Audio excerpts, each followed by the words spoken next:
disciplinary hearing for expulsion? Mama, hindi nila gagawin yun. Tayo ang biggest donor sa school. They won't dare. You're getting my laptop again? No gadgets for you until matapos yung disciplinary hearing. Hindi ko itotolerate ang ginagawa mo. Pero yung pagkasinungaling ni Mami, tinolerate mo. Hinayaan mo akong umasa na magkaroon ako ng daddy. And worse, daddy pa ni Mikmik. You made me think na pamilya ko si Mikmik, na I had to live with her, na I had to share yung daddy niya. I was against that at the very beginning. Pareho lang kayo ni Mami! Liars! Amber. Tapos ano? Magagalit ka sa akin dahil sinabi ko yung totoo about Mikmik and her family? Unfair! And you! You made a liar out of me, sarap ng tao! I hate all of you! Amber. Leave me alone! Get out! I hate all of you! No, Get Amber. out! Leave me alone! Leave me alone! You get out! I hate you! You get out! Leave me alone! If I get expelled, I will make sure na mangyayari din yung kay Mikmik!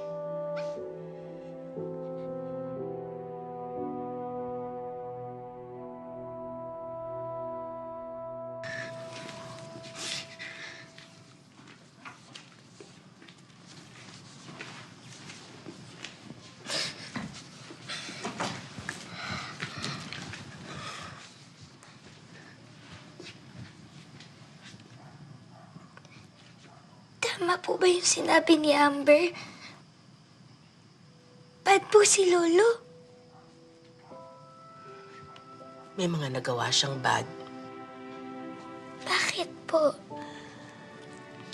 Hindi ko alam kung ano yung mga ginawa niyang iba pa, pero yung narinig mo tungkol doon sa pagbabayad niya sa tao para umamin sa pagpapasabog doon sa mga Salvador, yun ay ginawa niya para mawalang sala ang iyong tatay at para hindi ka na maging malungkot. Pagka ganun po ba, ibig sabihin, okay lang? Naku, hindi. Mali yun. Kaya ako lang pinaliwanag sa'yo para maintindihan mo. Para mapatawad mo siya. Yun eh kung gusto mo.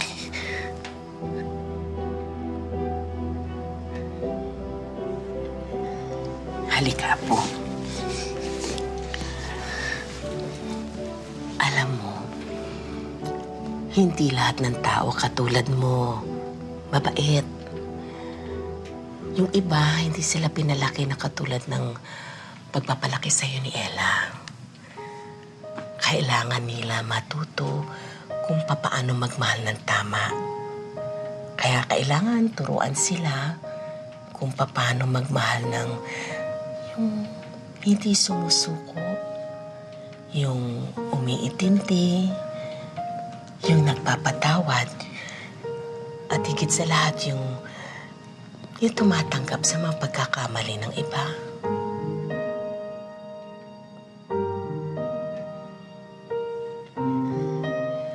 Akala ko, lahat ng pamilya, katulad ng pamilya natin, masaya lang. Kaya nung nalaman ko na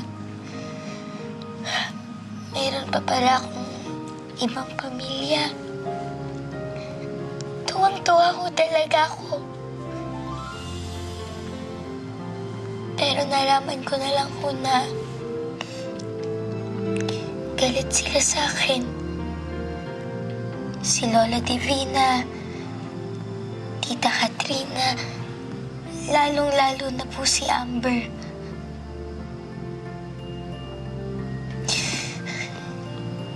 Pero ngayon, si Lolo David, hindi na ho siya galit sa akin.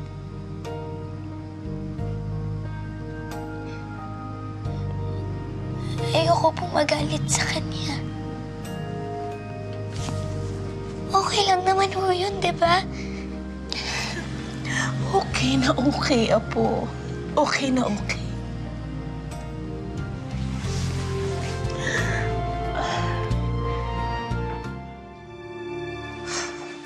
Mama, kung hindi mo kinuha yung gadgets ni Amber, hindi siya magwawala ng ganun. Sumusobra na si Amber. Mama, kasi nahihirapan yung bata. You lied to her. Pareho lang tayo. But I regret that. Katrina, I'm not an angel, but I love Amber. I want her to be a good person. Kaya kung ma-expel siya para matuto siya, edi, so be it. No? I will do everything to stop that from happening. Katrina, kailangan madisiplina ang anak mo. Kaya huwag mo nang pakialaman ng desisyon ng school. Naintindihan mo ako? Naintindihan mo? Yes. Well, good.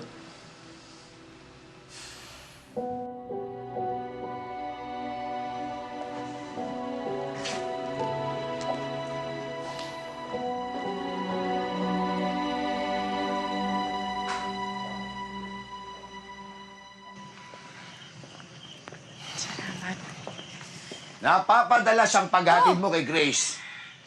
Nililigawan mo ba yung apo ko? Ano naman, napakalaki naman ho ng itak ninyo. Maghihiwa ko ng kamatis bakit ba? Sige na, umalis ka at mag-uusap kami ng masinsinan nito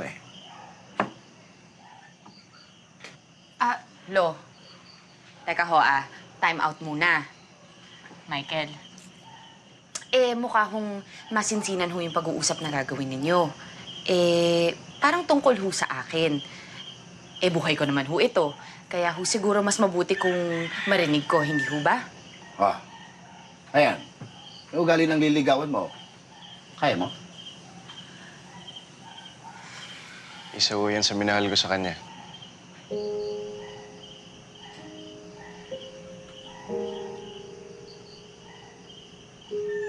Wala namang problema sa pagmamahal mo, Michael.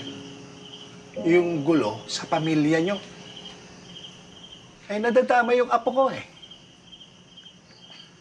Ikaw ba may papangako mo sa akin na isang araw yan si Catherine ang yan ay maparurusahan sa mga ginawa niya dito kay Grace? Lo. Ha? O, tumigil ka! At mananatiling tahimik ang buhay nito. Lahat naman ho ng gulo na aayos. At hindi ho ako responsibilidad ni Michael. Lo, responsibilidad ko ang sarili ko. Kita may sumasagot ka pa Grace.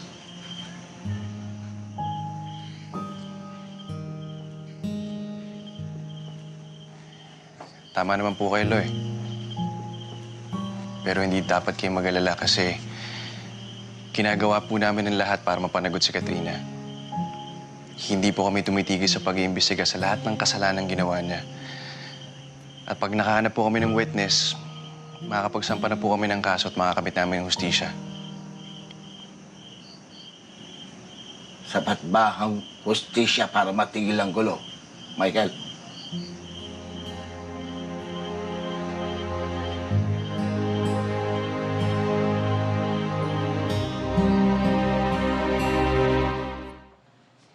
Asan si Papa?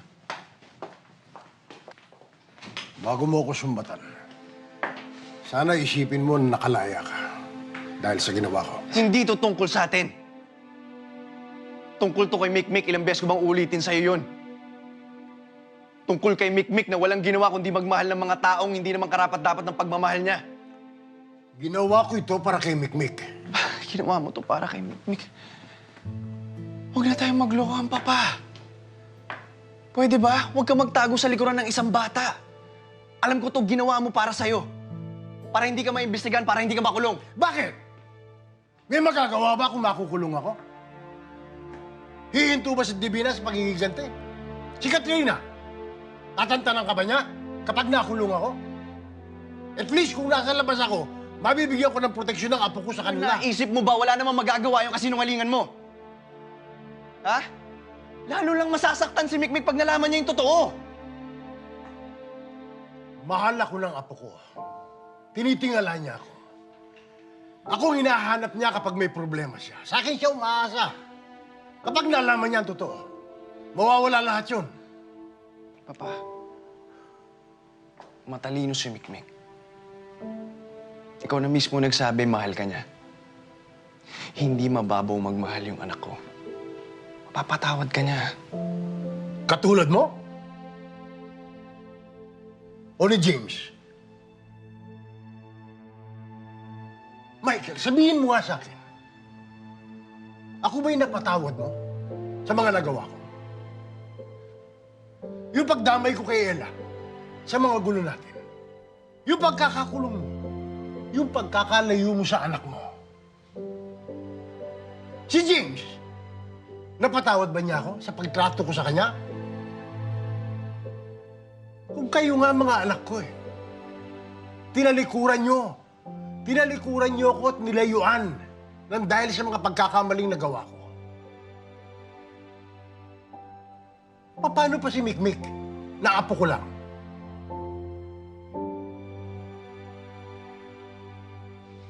Sa tingin mo ba papatawad ako ni Mikmik? Kung ikaw na mismo hindi mo nagawa?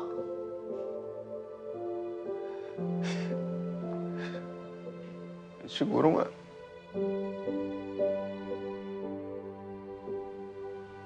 Siguro nga pareho tayong may kailangan matutunan sa anak ko.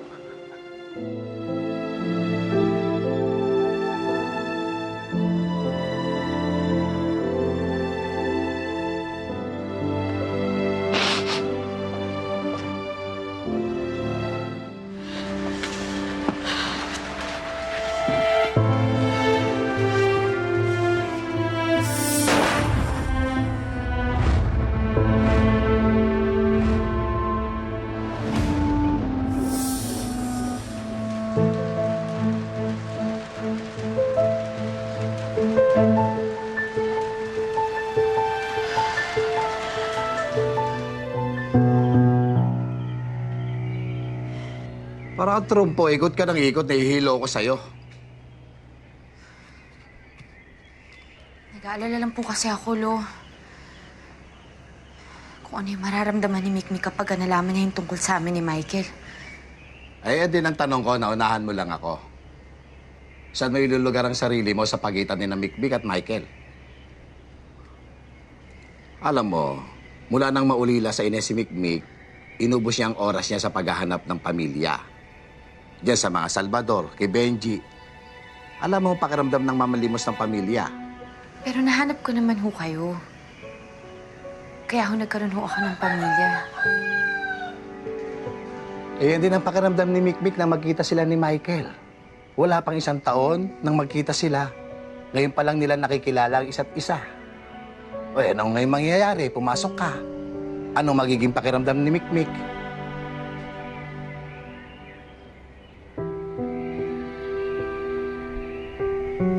Hindi ho ako magiging kaagaw ni Mikmik sa pagmamahal ni Michael para sa kanya, Lo. Pangako ko po yan. Huwag ka sa akin mangako, Apo.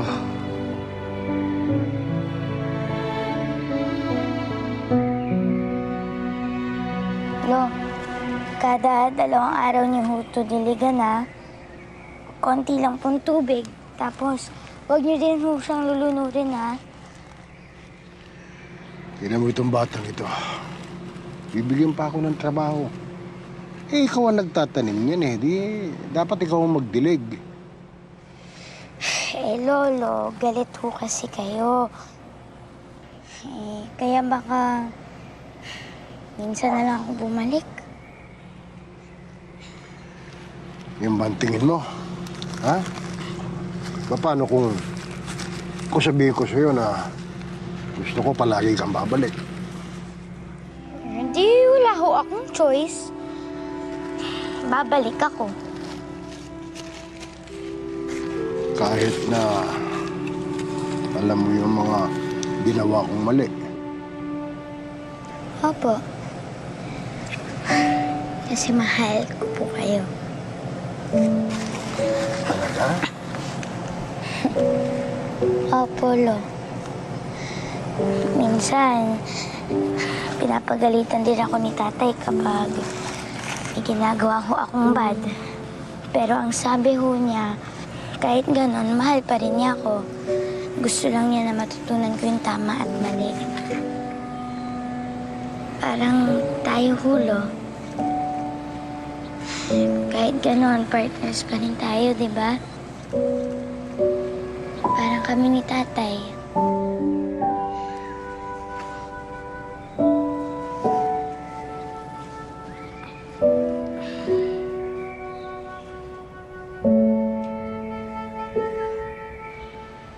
Tama ang ginawa mo, Michael.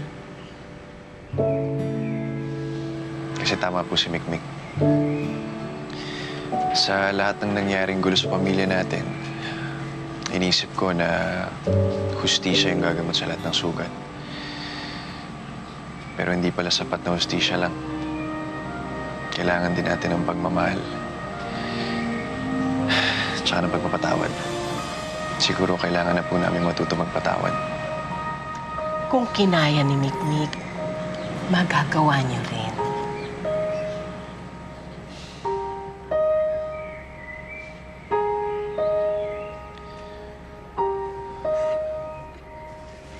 Oh, Lolo. Tandaan niyo po yung sinabi ko sa inyo, ha? Diligan niyo ho yan kada 2 araw. Kala ko ba, sabi mo, lagi kang babalik dito. Opo. Pero halimbawa ho, gusto niyo pong magtsaa. Tapos hindi ho ako matawagan kasi tulog na ho ako. Eh, at least, pwede ho kayong gumawa.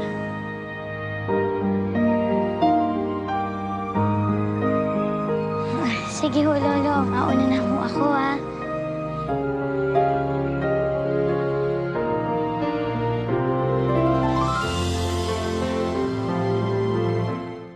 Thank you so much for watching. To watch the recap of Nangumiti ang Langit, subscribe to ABS-CBN Entertainment YouTube channel and click the I button.